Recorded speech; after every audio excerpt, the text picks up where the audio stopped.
Hello. Hey there, how's it going?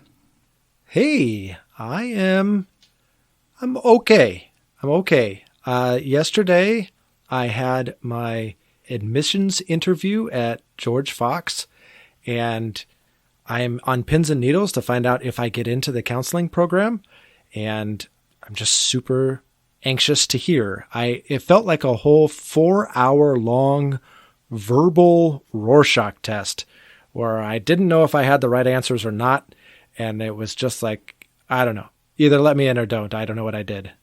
So that's where I'm at. That's where my head is at. And yeah, how about you? I'm doing okay.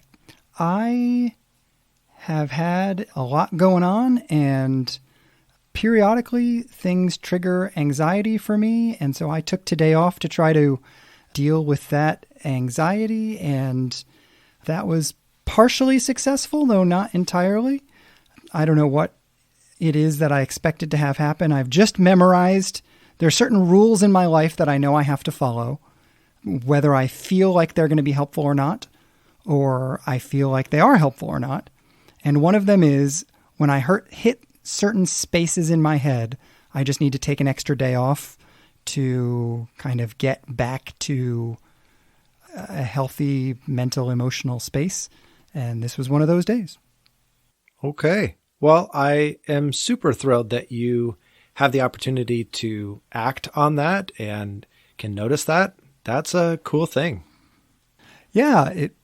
Now that I'm thinking about it, feels a little bit weird to announce to the world, but whatever. Folks who are listening, you now know a little bit more about my mental health than you ever wanted to.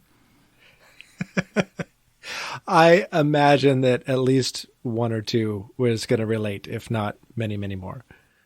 Sure. So, well, when you are in a good mental state of mind, what is on your mind? Well, part of what I did today was finish a book that I have wanted to talk to you about for a long time. I have a category of book that I refer to as the best book I've never read. And for years and years, the best book I'd never read was A Tale of Two Cities by Charles Dickens. And then I finally finished it, and it was amazing. And for the last couple of years, the best book I've never read was Eugene Peterson's The Contemplative Pastor. I'd read the first 2 or 3 chapters, which are not long, maybe 3 or 4 times.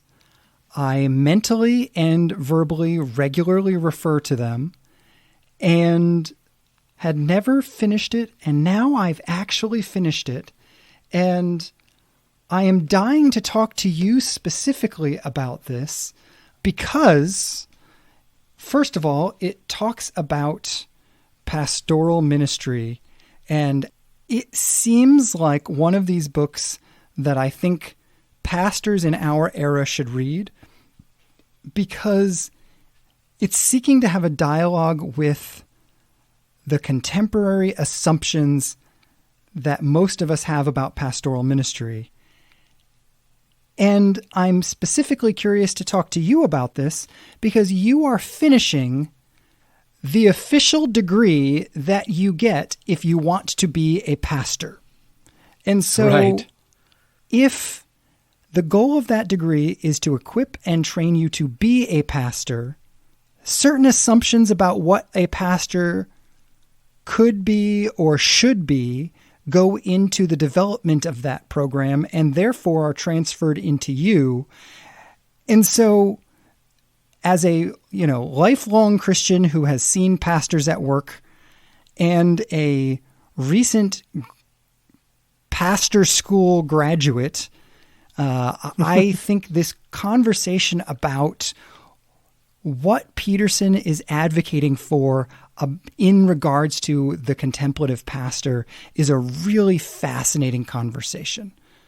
I would love that. One, I'm going to read this book someday, but I have not read it yet. So it's still on that bookshelf, best books I've never read. But more than that, I am very intrigued by this conversation, and especially right now, just as you talked about where I'm at in life. And I mentioned this on the podcast a few weeks ago. Somebody asked me, okay, now that you finished your MDiv or about to finish your MDiv, are you going to take a church? Was their way of phrasing it. Are you going to serve in a pastoral capacity? And my response was kind of a full admission of something that had been rolling around in my head for a while.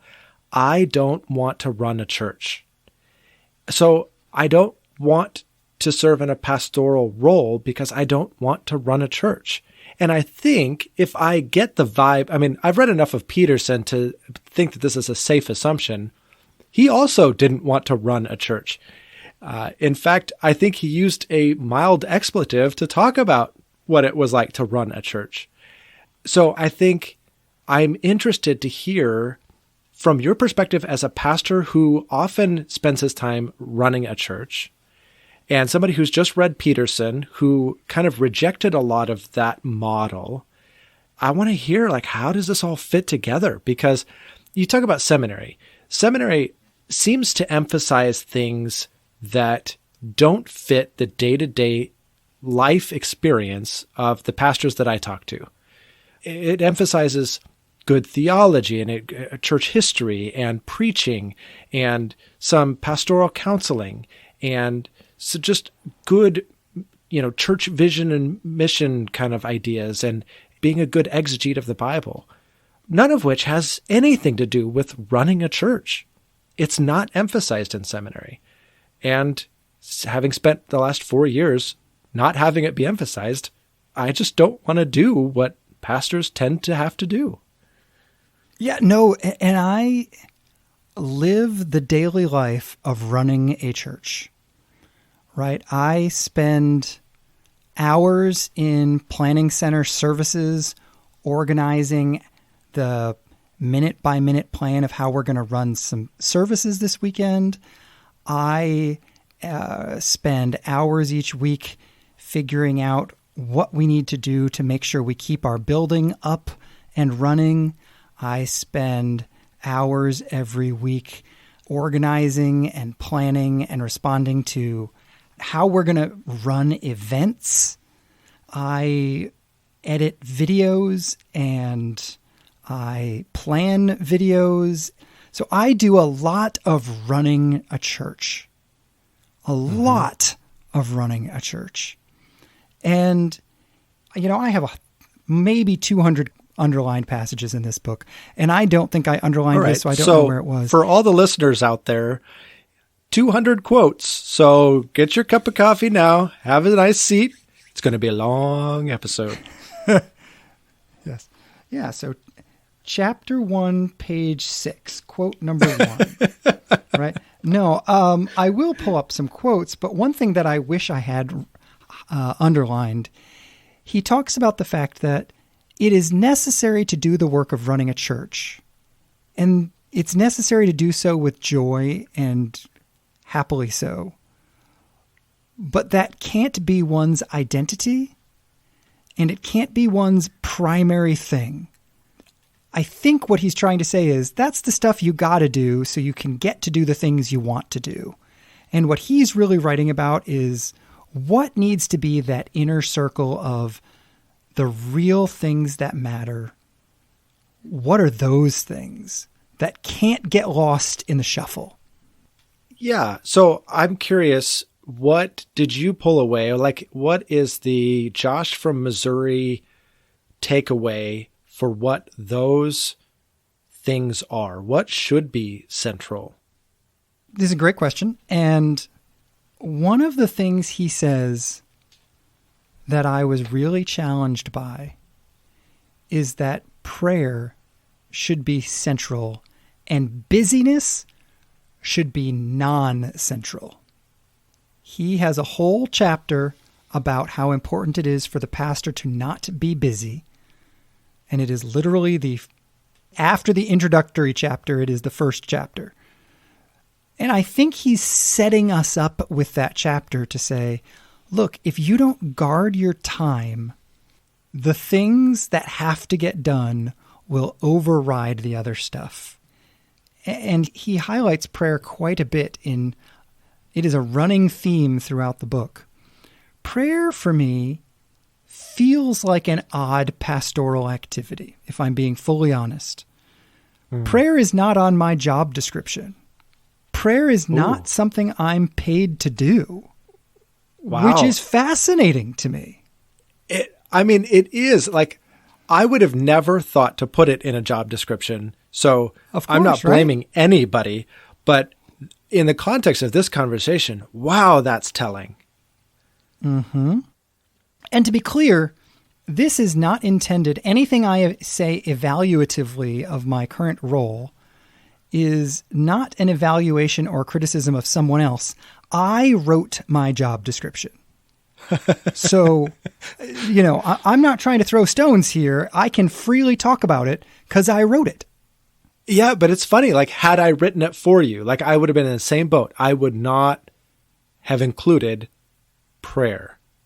But it's funny because I was talking to a pastor at my church the other day, and one of the core values of the pastoral staff is work hard, Sabbath harder. And it's really trying to unlock this very concept of you have got to be embedded in rest and in connection with God and connection with your family. That has to remain a constant, even though you're going to work really hard for this church. Absolutely. Well, but I think it goes even beyond Sabbath rhythms. Sabbath rhythms tend to be weekly rhythms. If I were to look at the daily rhythms of most pastors I have known, they are making a distinction of private devotions and their work life. And B, they are fitting in most of their prayer time into their private life time. It is not blocked off on their schedule for their work day. It's not like 9 o'clock, I have a meeting with Sally, 10 o'clock, I have a meeting with God, and 11 o'clock, I have a meeting with John.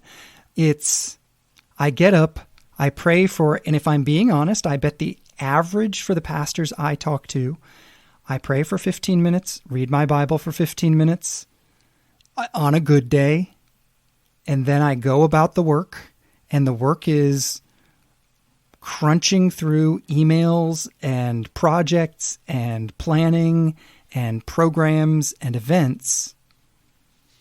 And there is not time set aside in that work schedule for God, because there's too much other stuff that needs to get done.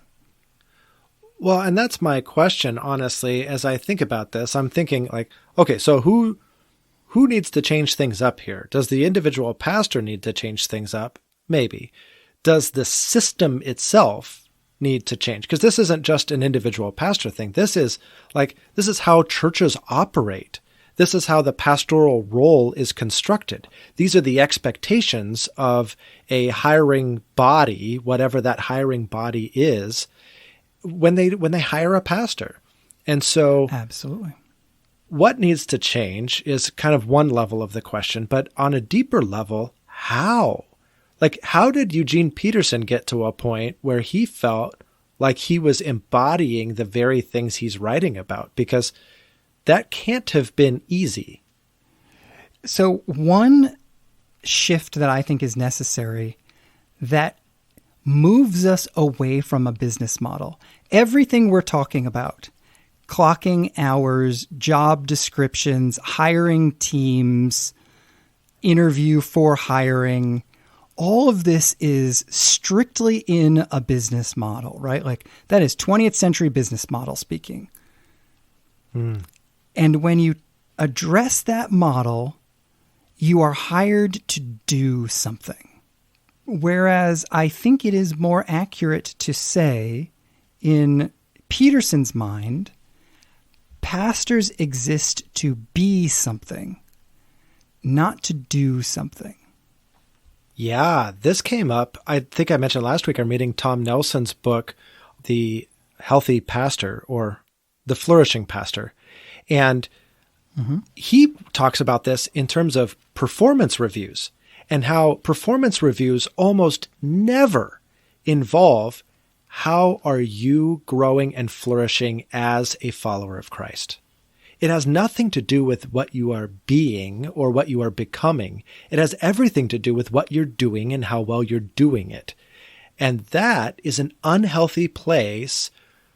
I mean, what you value is what you measure. And if that is what the church is measuring a pastor by, it is setting up that pastor for ultimate failure because it's not measuring the right things. It's not putting the right emphasis there. And so pastors are not going to be, just by default, by the way the system is constructed, as focused on being and becoming, because that's not what's measured. Absolutely. Well, I mean this to be a question, not a statement. Performance reviews. We only measure what matters. That is still all business language. Do you really think that for the first 1,800 years of the church's life, anybody was saying either of those things? Right. The church did fine before performance reviews existed, and the church did fine before anybody measured anything. I think the definition of fine is, I don't know. I feel like church history bears a very mixed result of how the church performed prior to 1800. So sure. I mean to say, at least some churches have thriven prior to... Is that like akin to divin? Yeah. We're going for it. Have thriven prior to all of this business language being our... And what I find the most fascinating about this, you were trying to make a point that was a contra business principles point by using business language. Right. I was keying into the irony as well. Yeah. Yeah. And no criticism of you. I just think it speaks to how deeply into our view of pastoral ministry business principles have gotten. And, I am someone who values a lot of what business principles bring to the table. So this is not a contrarian speaking.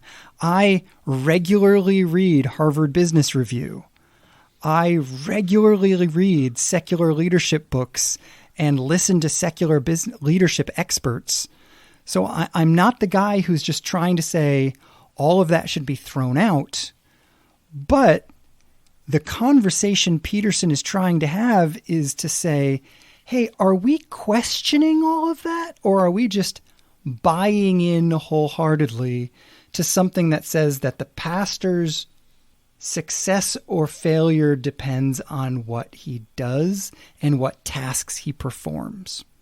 And he actually uses this wonderful illustration that I've really come to appreciate over the years. It's in that second chapter, and so I referred back to it. This is why the book was my favorite book I've never read. He talks about this moment in Moby Dick. Have you ever read Moby Dick?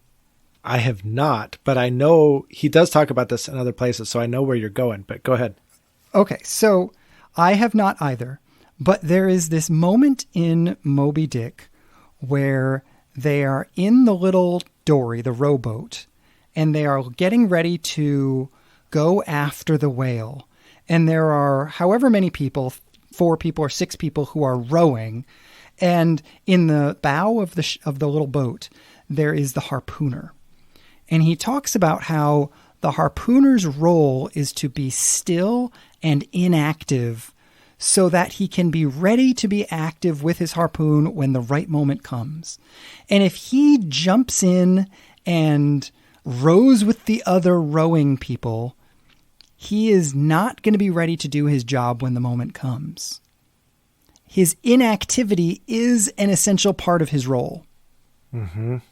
And Peterson makes the strong and passionate suggestion that that kind of inactivity is essential to the pastor's role as well. The pastor has to be the person who is living in the supernatural realm. He is constantly reading his Bible and praying, as if those were the most important tasks in the world. Because when the moment comes, he needs to be ready to address the moment from that perspective rather than from a business perspective. Man, I think he's right, but it's so hard. I mean, going back to Dallas Willard's quote, ruthlessly eliminate hurry from your life. And I was thinking about that the other day, and I can't remember where I was. I think I was pulling up to a fast food restaurant, and I saw on the reader board, before I even got to the menu, there was something like, do you need some blah, blah, blah, blah in your busy day? And I thought, wow, you're assuming that every person that comes through this line is busy. And you're right. Like, this is a cultural problem. And Peterson is living out a completely foreign experience where he is largely at rest, not busy, engaged in prayer and Bible study, ready to respond out of that. I go back a couple of episodes ago, you talked about being settled when we talked about controversy and how like when you're all fired up, all the silt is shaken up in the jar and the water's all murky. And if you just let it set long enough, all the silt goes back to the bottom. I picture Eugene Peterson as constantly in a state of having all the silt pushed to the bottom, and he can just respond out of clarity. That's so contrary to the experience of driving through that drive-through and having the advertiser know that I was a busy person. Yeah. You know, the other thing he pushes hard on is that the task of pastoring has to do with the soul of people. And if that's the case, we who are in ministry have to be settled in the sense that you're saying it well enough that in any given moment, we can respond from eternity to the person who is in front of us without our own unsettledness getting in the way. Yeah. And that's the responsibility of a pastor. It's a big bar. Mm-hmm. So I'm really curious, as you're reading this book and taking in this really foreign perspective that Peterson is arguing for, I'd love to know, just in your own words, what do you think we as the Church of America could practically do as a result? Like, how could we respond to this corporately in a way that would help shape our churches for the better? Well, you know, so this is interesting. There is an opportunity cost to every decision that we make, right? And I think we have to make a decision about what we want. And not we as the Church in America, but each individual local church has to make a decision about what is the target that they're aiming for. Are they aiming for something that is program heavy? Are they aiming for something that is glitzy and glamorous? Are they aiming for something that's going to draw a very, very large crowd? What are we aiming for? Because the kind of pastoral ministry he invites us into results in 30 years at a church that's 400 or 500 people, not 5,000 people. And there were moments in Jesus' ministry where there were thousands of people drawn by the way he was doing his ministry. And so I'm not going to sit here and talk to you and say, there's got to be a one-size-fits-all.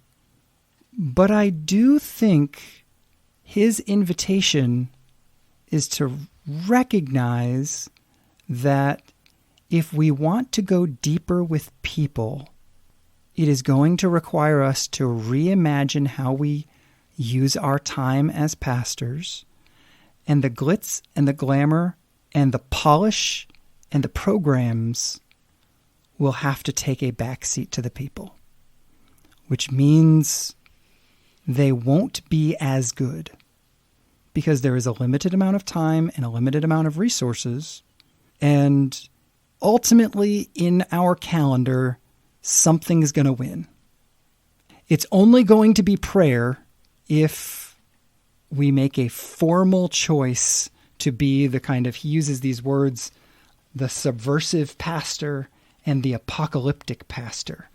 And really, I think what he means by those things is being a pastor is never going to be what other people expect it to be. And being a pastor means living out of eternity rather than living out of the needs and urgencies of the present week.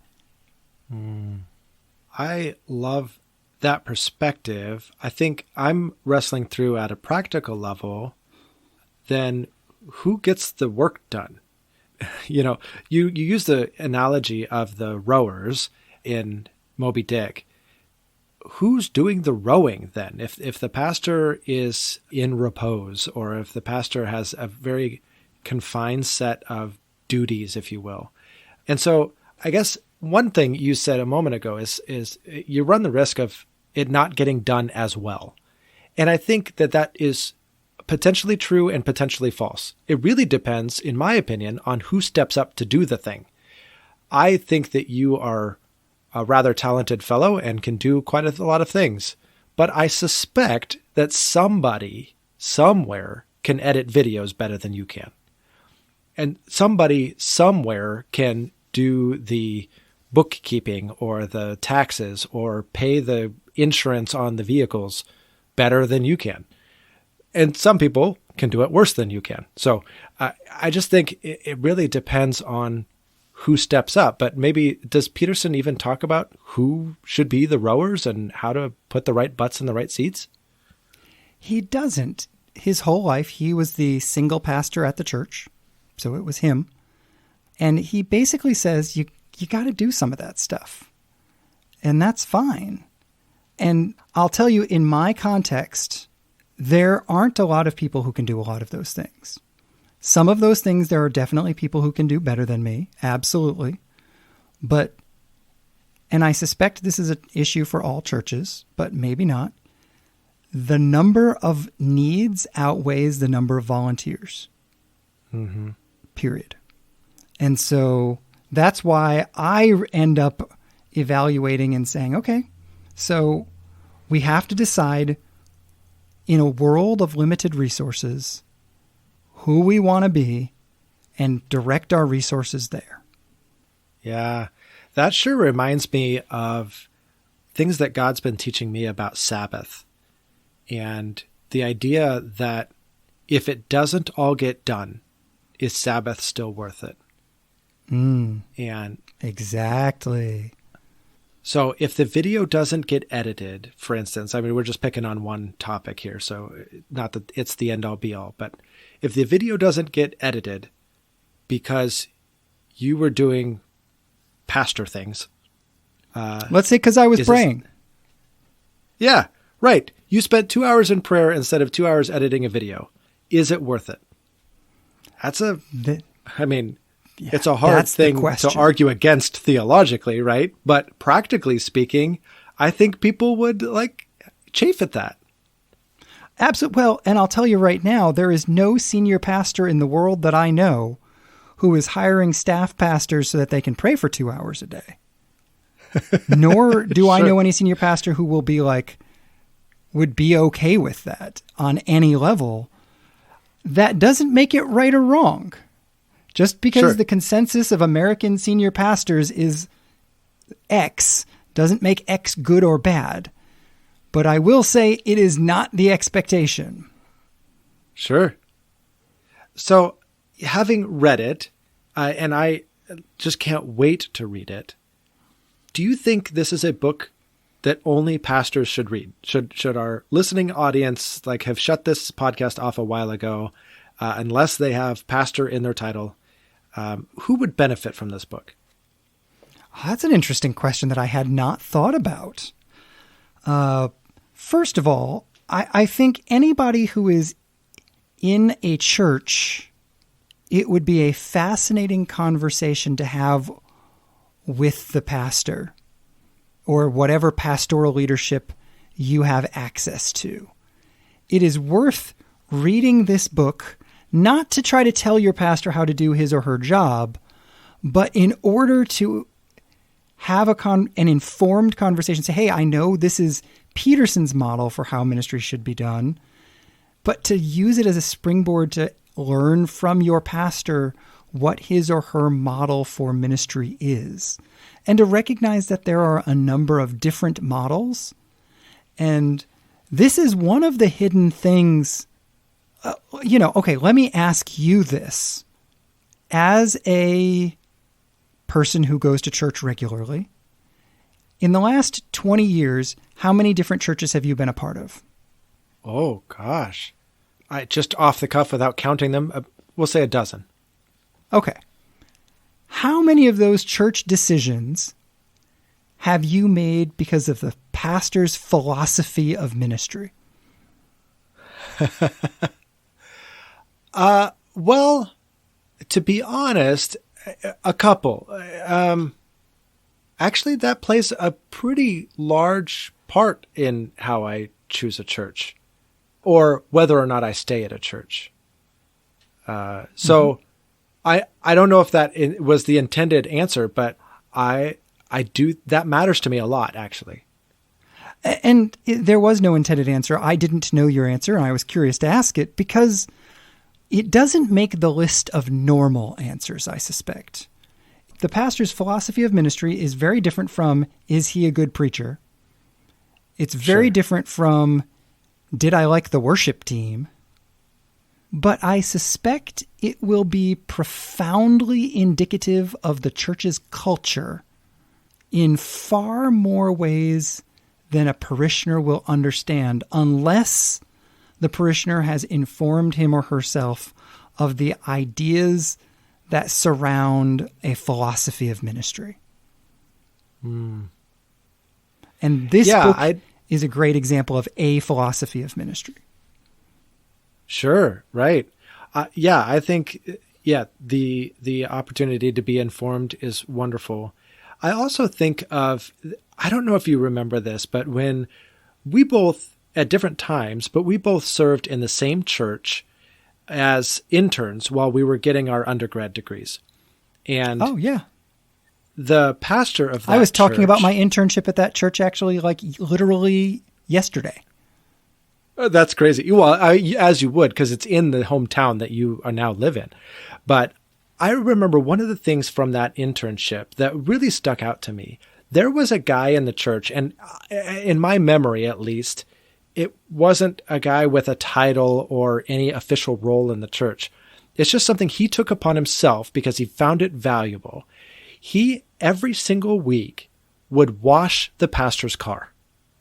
And he just felt like it was his ministry to make sure that that task was taken care of for the pastor, so that just had a nice crisp look in the parking lot, and that obstacle to a parishioner coming in and paying attention and whatever was just gone.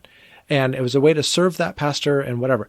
I feel like if we were to try collectively to free up our pastors to live into the vision that Peterson is creating, it's going to take people doing mundane things like that and owning that task as just their contribution to the ministry.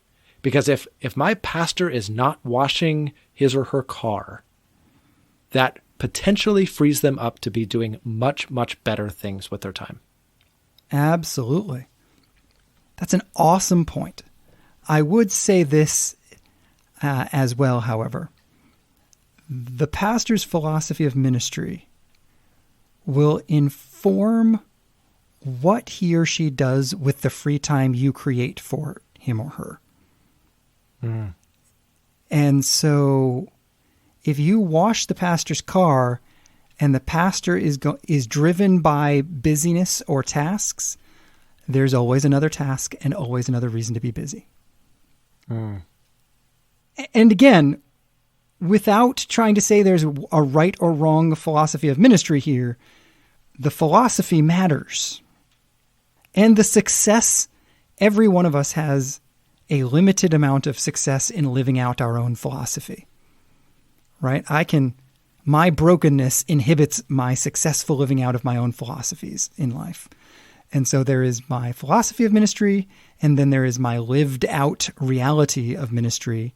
And those are not the same. My hope is that there is some continuity between the two, but only a crazy person would claim to be 100% living out their own philosophy on something. Right. Well, and I will say also that the ministry ethos of the church, which takes its cue in large part from the pastor's philosophy of ministry, will also guide folks in determining what would be the most helpful thing to do, right? Mm-hmm. I personally find a little bit of vanity in the clean car idea, and it's all very directed at one particular person, serving just the pastor, which is not a bad thing, but I don't think we all need to be just gathering around and making sure the pastor can do ministry. Like, I think we're supposed to be doing ministry, and the pastor is supposed to be equipping us for that. So, I guess what I'm saying is it's not all just let's gather around one person and make sure that they're freed up to, change the world for Christ. It's going to take everybody doing their part, and whatever their part is largely going to be dictated by the ministry ethos of the church. Absolutely. And I couldn't agree more. I would love to have you read this book sometime and then us have a different discussion based on what you got out of this book, because this has been entirely the book through my eyes. And as I turn towards our audience, I'm curious about a couple of things. First of all, if we think about books that are detailing out a philosophy of ministry, those of you who are in the ministry sphere or who aren't, are there other books that you have read that kind of capture this philosophy of ministry thing and maybe articulate a different philosophy of ministry? I'm also curious, when you look at what pastoring means in the local church you are a part of, what does ministry mean there as well? I'm just super interested to have those of you who are listening jump in on this conversation about pastoring. And we didn't even get to the key word that makes it into the title, the contemplative pastor, and really what that word is all about. So I'd love to get people's thoughts on what a contemplative pastor would be, what the philosophy of ministry their church lives out is, or what kind of books they find helpful in thinking about these things. But, shifting gears from all of that, Josh from Oregon, I'm just curious what you have been thinking about this week, since you clearly didn't think about this book because you're not reading it. No, but I did enjoy seeing the book through your eyes, and I'm super excited to read it. Oddly enough, my thought dovetails with this perfectly, and almost like in a I'm ashamed to talk about it kind of way, because I'm recognizing the way in which I fit the cultural expectations and the cultural norms much more than the settled state that Peterson is promoting. And I guess what I'm realizing, this is not the only time on the podcast I've said this, I've had a lot of life lately, just lots and lots of things coming at me. And I'm realizing that when you run yourself to the margin in your just normal tasks, you have no margin, right? I know it's dumb to say, it's obvious, but I have so filled my schedule that there is no room for life to happen. And it's not like life stops happening. Life keeps happening, and I don't have the space for it. I don't have the capacity for it. In fact, we are recording on an alternate day because I had to call you and say, I had life happen. I can't record on our normal time. It was a good thing. It's fine. But it's still just, I don't know, life continues to just come and come and come and come. And I feel like almost for me since COVID, maybe I am less resilient, or maybe just life has been that much extra because that's just the time in life I'm in. I don't know. I feel like it's just come in bigger and heavier waves for me. And I don't have the margin for it because I've already used up all my margin in just the tasks that I'm trying to accomplish. So I long for that unhurried life. And that is a long ways off, honestly.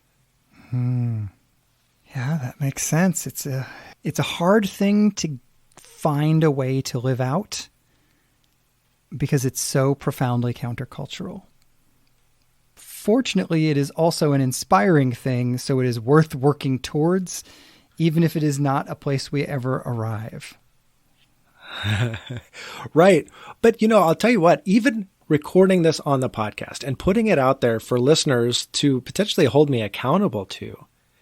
And I know, like, my wife listens to this. So in a few years, when I'm done with all the education I intend to get, and I'm living out the ministry calling I feel God has given me, am I then living settled, or am I still striving for more? Am I still racking my schedule full of busyness? And to be honest, I have all these goals. I have all these things I want to do. And so I don't really want to give those up. I kind of envision continuing to press and press and press and press.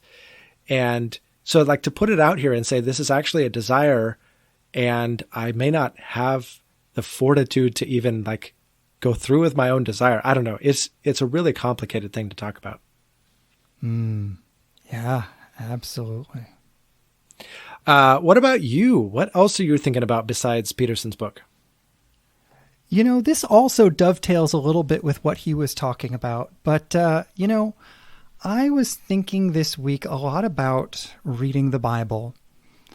And I don't know about you, but I'm a reader. And I have books that I'm constantly reading.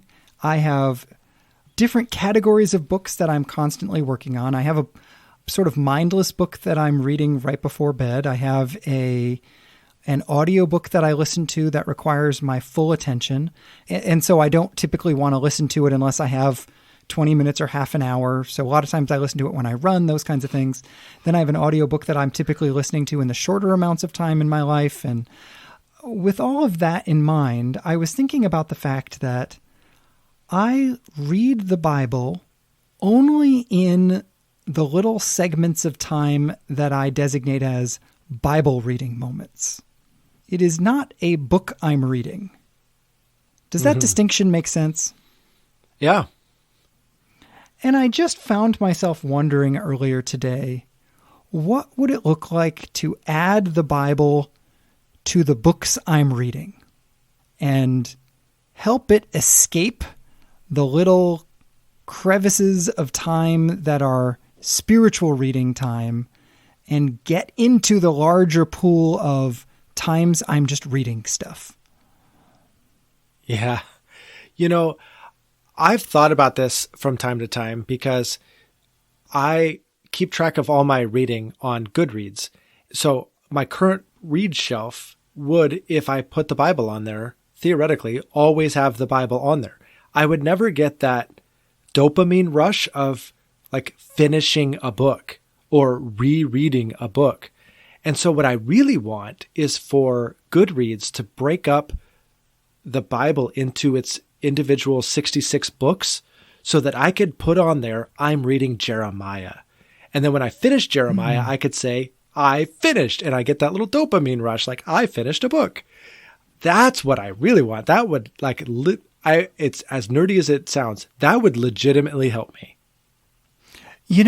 So for a while I was using NIV put out a printing of the Bible in 6 different volumes. I forget what it's called, and I've recently lent it to somebody, so I don't have it on my shelf behind me. I have an ESV version of the same thing, where it's the ESV Reader's Bible. You can put the different individual volumes of the ESV Reader's Bible on your shelf, which is at least close to that. It's getting there. It's getting there. It's not quite there. The ESV Journal Bible that has released it as individual books, you could pull off that if you wanted to. Oh, so you're saying there's a chance? There is. I'm pulling up Goodreads as we speak. Oh, yep, here it is. ESV Illuminated Scripture Journal, Jeremiah. That's cool. All right. Well, this has been I'll another have to look into that. Episode of Solving Your Spiritual Problems, the podcast. Thank you, everybody, for joining us. It's so true. Awesome. Okay, well, since we've solved everyone's spiritual problems, we all now are going to be avid Bible readers. Yes. It must be time for the Witch Josh. And this... The editor doesn't add music in, so I've been working to add music in lately. Yeah, the editor's a schmuck. So, all right. This week's Witch Josh question would have actually ruined the title of this podcast. Which Josh was originally born with a different name? I should have done the music now, shouldn't I? I did the music at the wrong time. Whoops. Sorry, listeners. But a good editor could fix that. Yeah, he's not gonna, though. The answer to this week's question is me. I was originally named Jason or Michael or something. Those aren't even close. No, not even close. And I am going to get this story completely muddled up, but the story is something to the effect of my parents had agreed that my dad would name the girls and my mom would name the boys. And so my mom had come up with a name, and that was what I was going to be named, whatever it was, Jason, Michael, whatever it was. And then at some point when it came to writing it down on the actual birth certificate, my dad intervened and said Joshua, or vice versa. I don't remember, but there was a determined name that I was going to be called. And then one parent or the other bucked the system and forced their will upon my life. And I have been Joshua ever since. Well, hey, it's the greatest name in the world. So it's, you came out on top. Yep, absolutely. Plus, then it would have been like on the phone with Josh and Michael, and that would have been a completely different situation. Yeah, we'd have had to talk about board games or something because, just totally different. Yeah, completely different. Wouldn't have been good. But all right. Well, are we on for another one of the On the Phone with Josh conversations next week? Absolutely. I can't wait. All right. Talk to you then. All right. Talk to you later.